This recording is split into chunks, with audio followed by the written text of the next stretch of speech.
नमस्कार दोस्तों, मैं हूं निरंजन कमलेश। जैसा कि आप जानते हैं, हम हमेशा आपके लिए कुछ न कुछ नया टॉपिक लेकर आते हैं। यह जो वीडियो है, आपके आगामी परीक्षा के लिए बहुत इंपॉर्टेंट है। यदि आप रेलवे, एसएससी, बैंकिंग की तैयारी कर रहे हैं या इसके अलावा स्टेट पीसीएस के एग्जाम की तैयारी कर रहे हैं, साथ ही साथ यदि आप छत्तीसगढ़ छात्रावास अधीक्षक की भी तैयारी कर रहे हैं या व्यापम से संबंधित कोई भी एग्जाम की तैयारी कर रहे हैं, तो उसमें कंप्यूटर बहुत ही इंपॉर्टेंट भूमिका निभाता है। तो इसी के संदर्भ में दोस्तों हम आपके लेकर आए हैं यह वीडियो। तो चलिए दोस्तों शुरू करते हैं। ओपन सोर्स ऑपरेटिंग सिस्टम का उदाहरण है। देखिए, ओपन सोर्स ऑपरेटिंग सिस्टम का उदाहरण है। तो देखिए, ओपन सोर्स ऑपरेटिंग सिस्टम क्या होता है, इसको मैं आपको पहले बता देता हूँ।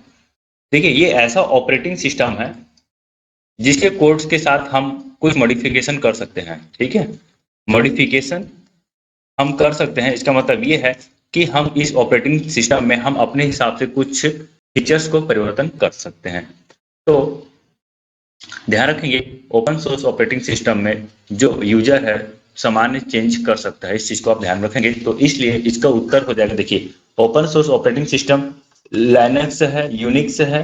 ठीक है, विंडो जो है ओपन सोर्स ऑपरेटिंग सिस्टम नहीं है, ये प्रोप्राइटरी ऑपरेटिंग सिस्टम है। मालिकाना हक होता है इसका, इसमें किसी का मालिकाना हक नहीं होता है, इसलिए इसको ओपन सोर्स ऑपरेटिंग सिस्टम कहते हैं। इसमें मालिकाना हक जो है किसी का नहीं बनता, सभी का हक इसमें है। ठीक है, इसलिए कोड के साथ छेड़छाड़ किया जा सकता है, अपने हिसाब से मॉडिफाई किया जा सकता है। लेकिन विंडो जैसे कि एक्सपी है, विंडो 7 है, विंडो 10 है, इसमें किसी प्रकार का छेड़छाड़ नहीं किया जा सकता। तो इसलिए दोस्तों ध्यान रखेंगे, ओपन सोर्स ऑपरेटिंग सिस्टम यहाँ पे यूनिक्स लाइनक्स दोनों हो जाएगा। तो इसका जो सही उत्तर हो जाएगा वो है ऑप्शन नंबर डी, ए व बी दोनों। चलिए दोस्तों आगे देखते हैं। मैग्नेटिक स्टोरेज डिवाइस का उदाहरण है। अब देखिए, क्या होता है मैग्नेटिक स्टोरेज डिवाइस, इसको पहले हम लोग समझ लेते हैं। ठीक है, मैग्नेटिक स्टोरेज डिवाइस। तो मैग्नेटिक स्टोरेज डिवाइस एक प्रकार का स्टोरेज डिवाइस है जिसमें जो है मैग्नेटिक फॉर्म में, ध्यान रखेंगे यहाँ पे मैग्नेटिक मैग्नेटिक फॉर्म में यहाँ पे क्या होता है, डाटा को स्टोर किया जाता है। तो इसका जो उदाहरण होता है वो है हार्ड डिस्क और फ्लॉपी डिस्क। तो हार्ड डिस्क और फ्लॉपी डिस्क ये दोनों के दोनों मैग्नेटिक स्टोरेज डिवाइस के उदाहरण हैं। तो इसमें जो सही उत्तर हो जाएगा वो है हार्ड डिस्क ड्राइव। ध्यान रखेंगे, ऑप्टिकल ये जो होता है सीडी, डीवीडी, ब्लू रे डिस्क, एचवीडी, ये सारा का सारा ऑप्टिकल डिस्क में आ जाता है।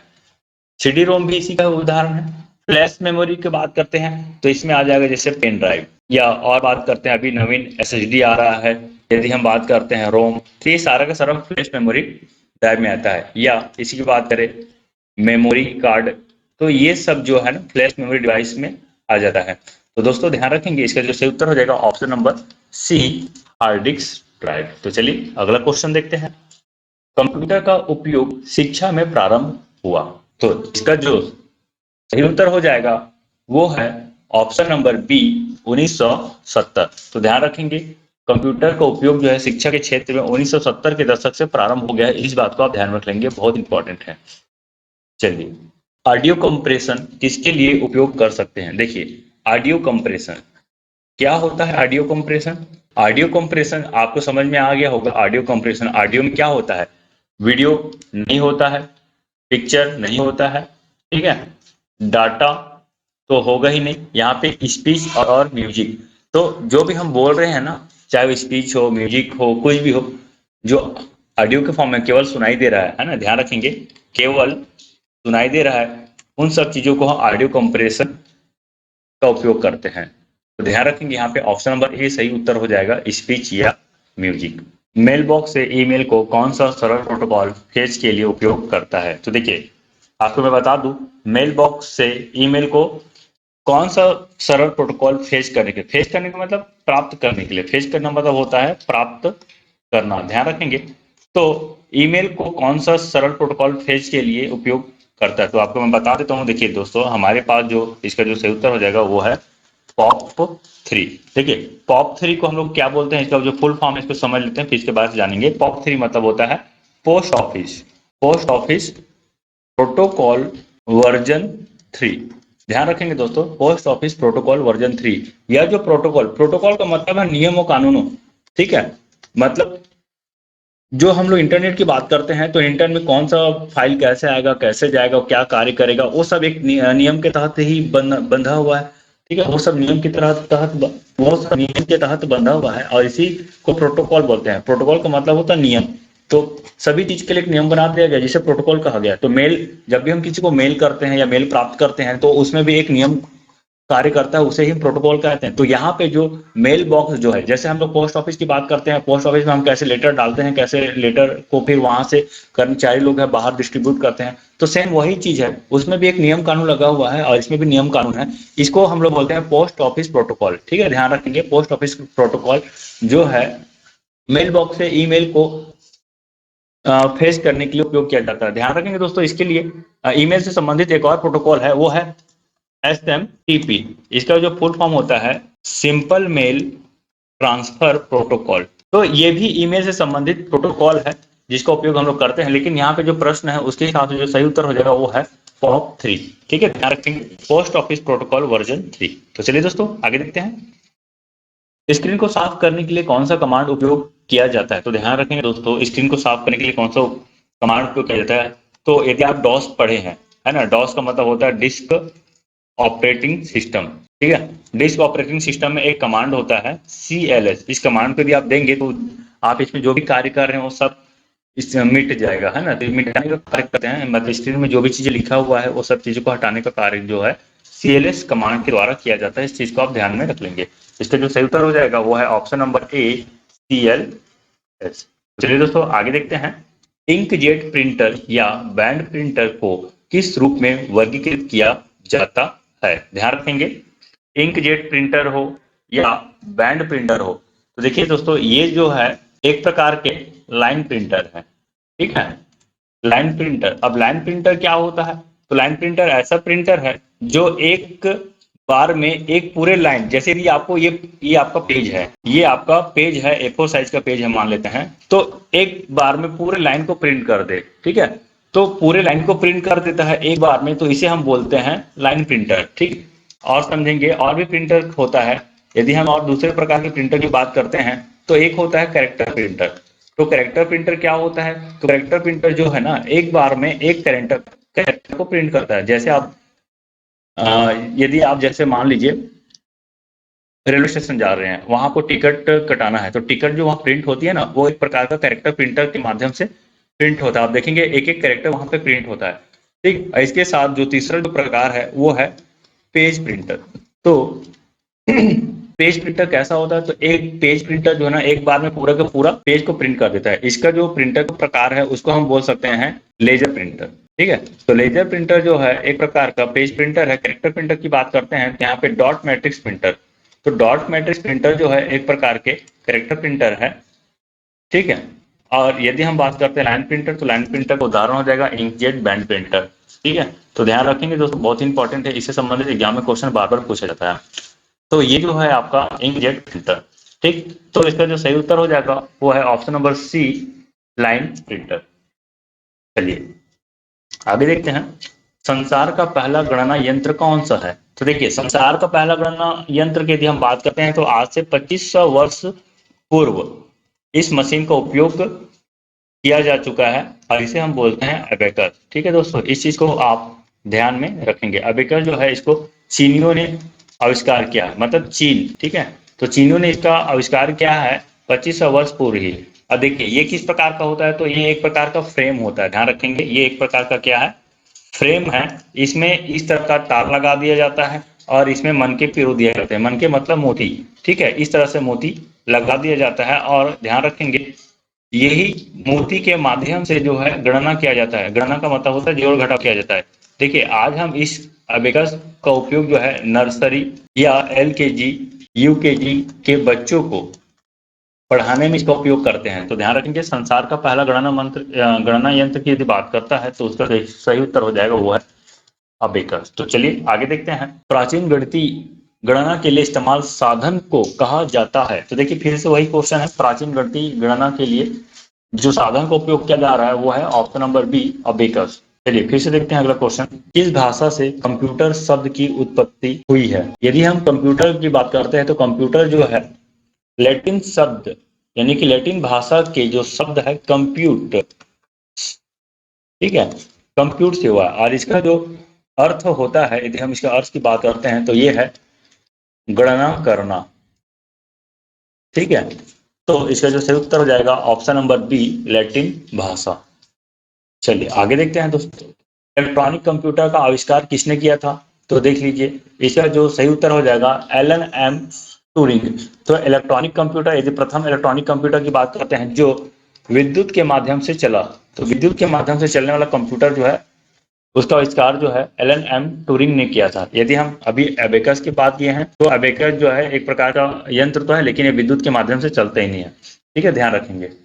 चलिए आगे देखते हैं, चार्ल्स बेबेज द्वारा डिजाइन या आविष्कार किया गया पहला यांत्रिक कंप्यूटर कौन सा था? इसका जो सही उत्तर हो जाएगा वो है एनालिटिकल इंजन। आपको बता दूं कि 1833 ईस्वी में चार्ल्स बेबेज ने एनालिटिकल इंजन का आविष्कार किया, यानी कि विश्लेषणात्मक इंजन का आविष्कार किया। तब इसे पहला यांत्रिक कंप्यूटर का दर्जा दिया गया और यहीं से चार्ल्स बेबेज को कंप्यूटर, फादर ऑफ कंप्यूटर कहा गया। ध्यान रखेंगे, तो चार्ल्स बेबेज को फादर ऑफ कंप्यूटर कहा जाता है। 1833 ईस्वी में एनालिटिकल इंजन का आविष्कार किया। ठीक, तो इसका जो सही उत्तर हो जाएगा ऑप्शन नंबर बी, विश्लेषणात्मक इंजन। देखिए, चलिए आगे देखते हैं, पहला कंप्यूटर बनाया गया था। देखिए, पहला कंप्यूटर किसके द्वारा बनाया गया था? तो भाई इसका भी सही उत्तर हो जाएगा चार्ल्स बेबेज द्वारा पहला कंप्यूटर बनाया गया था, वो भी 1833 ईस्वी में। ध्यान रखेंगे। चलिए आगे देखते हैं, कंप्यूटर का जनक या पिता किसे माना जाता है? तो अभी ही मैंने इसका उत्तर दिया है, तो इसका जो सही उत्तर हो जाएगा option number A, Charles Babbage. देखिए आगे देखें, एक प्रोग्रामेबल कंप्यूटर की अवधारणा देने के लिए किसे याद किया जाता है? तो देखिए, पहला प्रोग्रामर की बात करते हैं तो लेडी एना अगस्ता। ठीक है, ध्यान रखेंगे, लेडी एना अगस्ता। और यदि हम अवधारणा की बात करते हैं तो अवधारणा के लिए फिर से चार्ल्स बेबेज को ही याद किया जाता है, क्योंकि चार्ल्स बेबेज की जो एनालिटिकल इंजन जो है, इसमें सबसे पहली बार प्रोग्रामिंग की अवधारणा को लाया गया था। तो इसका जो सही उत्तर हो जाएगा option number A, Charles Babbage. चलिए आगे देखते हैं, लेजर प्रिंटर का एक प्रकार है। देखिए, लेजर प्रिंटर मैंने आपको अभी बताया था, लेजर प्रिंटर। तो प्रिंटर को दो भाग में बांटा गया। ध्यान रखेंगे, यदि हम प्रिंटर की बात करते हैं तो प्रिंटर को दो भाग में बांटा गया है। एक होता है इम्पैक्ट प्रिंटर और दूसरा जो होता है नॉन इम्पैक्ट प्रिंटर। तो देखिए, इम्पैक्ट प्रिंटर क्या होता है? तो इम्पैक्ट प्रिंटर ऐसा प्रिंटर होता है जिसमें हैमर होता है। इस प्रिंटर में क्या होता है? हैमर होता है, और हैमर के बीच में क्या होता है? एक रिबन लगा होता है। ठीक है, ध्यान रखेंगे, रिबन लगा होता है, और यहाँ पे क्या हो जाएगा? पेज होगा।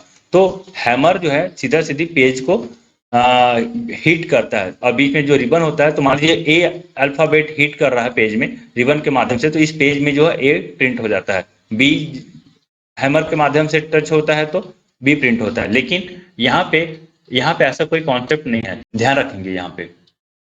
तो इसे नॉन इम्पैक्ट प्रिंटर कहते हैं। तो लेजर प्रिंटर जो है ना, एक प्रकार का नॉन इम्पैक्ट प्रिंटर है। ठीक है, इसे ध्यान रख लेंगे। इसका जो सही उत्तर हो जाएगा वो है option number B, non impact printer. ठीक है दोस्तों, प्रिंटर के बारे में मैं एक विस्तृत वीडियो बनाऊंगा, आप उसमें जरूर देखिएगा। चलिए, आप हमारे चैनल में यदि आप नए हैं, यदि आपको हमारा वीडियो अच्छा लग रहा है तो प्लीज हमारे चैनल को सब्सक्राइब कर लीजिए, ताकि इसी तरह का वीडियो आपको हमेशा मिलता रहे। चलिए दोस्तों आगे बढ़ते हैं, पावर पॉइंट में प्रेजेंटेशन में टेक्स्ट को कैसे चिपकाते हैं? चिपकाने का मतलब पेस्ट करना है ना, तो ध्यान रखेंगे, पेस्ट करने के लिए यहाँ पे जो हम शॉर्टकट की का उपयोग करते हैं वो है कंट्रोल V। यहाँ पे पावर पॉइंट हो, MS वर्ड हो, या जो भी हो, यहाँ पे जब भी हम किसी टेक्स्ट को चिपकाने की बात करते हैं तो वहाँ पे कंट्रोल V का उपयोग करते हैं। और वही कॉपी करने के लिए किसका उपयोग करेंगे? तो ध्यान रखेंगे, कॉपी करने के लिए हम लोग कंट्रोल C का उपयोग करते हैं। तो दोस्तों ध्यान रखेंगे, बहुत इंपॉर्टेंट ये पॉइंट है, इससे संबंधित एग्जाम में क्वेश्चन आता ही है। कौन सा एक बिंदु और अनुरेखण उपकरण नहीं है? देखिए, कौन सा एक बिंदु और अनुरेखण उपकरण नहीं है? देखिए, तो इसमें ये बोलना चाह रहा है कि ऐसा कौन सा डिवाइस है जिसके माध्यम से हम पॉइंट एंड ड्रॉ का कार्य कर सकते हैं। ठीक है, तो इसका जो सही उत्तर हो जाएगा वो है ऑप्शन नंबर ए, कीपैड। देखिए, ट्रैक बॉल हो, माउस हो या टच स्क्रीन हो, इसमें हम लोग क्या करते हैं? डायग्राम वगैरह का निर्माण करते हैं। लेकिन कीपैड की बात करें तो कीपैड से केवल और केवल हम लिखने का कार्य करते हैं। तो इसलिए ऑप्शन ए इसका सही उत्तर हो जाएगा। चलिए दोस्तों आगे देखते हैं, कौन सा सर्च इंजन नहीं है? सर्च इंजन का क्या होता है मतलब? सर्च इंजन उसे बोलते हैं जिसके माध्यम से हम किसी चीज को सर्च करते हैं। ठीक है, ब्राउजर में, जैसे आप ब्राउजर की बात करते हैं, जैसे मान लीजिए गूगल क्रोम की हम बात करते हैं, गूगल क्रोम में हम कोई भी चीज को सर्च करते हैं, तो सर्च करते हैं तो हम लोग सर्च इसके किसके माध्यम से करते हैं? तो देखिए गूगल है, बिंग है, याहू है, इसी में हम कुछ न कुछ सर्च करते हैं। जैसे हमको कंप्यूटर का वीडियो देखना है तो हम वहाँ पे सर्च करेंगे कंप्यूटर वीडियो, तो या तो हम गूगल में सर्च करें, बिंग में करें, याहू में करें, इस तरह की चीज़ों में हम सर्च करते हैं। लेकिन किस में नहीं करते हैं? तो विंडो का है एक प्रकार का ऑपरेटिंग सिस्टम है, तो इसका जो सही उत्तर ही होगा वो है ऑप्शन नंबर सी, विंडो। चलिए अगला क्वेश्चन देखते हैं दोस्तों। एक वीडियो में डैश अनुक्रम के होते हैं, तो ध्यान रखेंगे अनुक्रम के होते हैं, अनुक्रम मतलब क्रमशः जो होते हैं, तो क्या होते हैं? फ्रेम। आपको बता दो जो वीडियो है ये कलेक्शन ऑफ फ्रेम है, कलेक्शन ऑफ फ्रेम। यदि फ्रेम की हम बात करते हैं तो एक प्रकार का ये इमेज है, और यही सब इमेज जो है ना, यही जो इमेज है, इसी इमेज के माध्यम से वीडियो दिखाई देता है। तो बहुत सारे वीडियो, यदि 1 सेकंड की बात करते हैं तो 1 सेकंड में करीब करीब 60 फ्रेम, 70 फ्रेम, 80 फ्रेम, ऐसे ऐसे फ्रेम होते हैं। और वहां से जब ये फ्रेम चलती है तो हमें ऐसा लगता है कि वीडियो चलती है। तो ध्यान रखेंगे वीडियो जो है कलेक्शन ऑफ फ्रेम होता है, और एक वीडियो में फ्रेम अनुक्रम के होते हैं। तो इसका सही उत्तर हो जाएगा ऑप्शन नंबर ए, फ्रेम। ठीक है, तो दोस्तों हमारा वीडियो यहीं तक था। यदि आपको हमारा वीडियो पसंद आता है तो प्लीज हमारे चैनल को सब्सक्राइब कीजिए, वीडियो को लाइक कीजिए और ज्यादा से ज्यादा इस वीडियो को शेयर कीजिए, ताकि हमारा चैनल है जल्द से जल्द ग्रो करे। तो दोस्तों चलिए इजाजत लेते हैं, हमारा वीडियो यहीं तक था, धन्यवाद।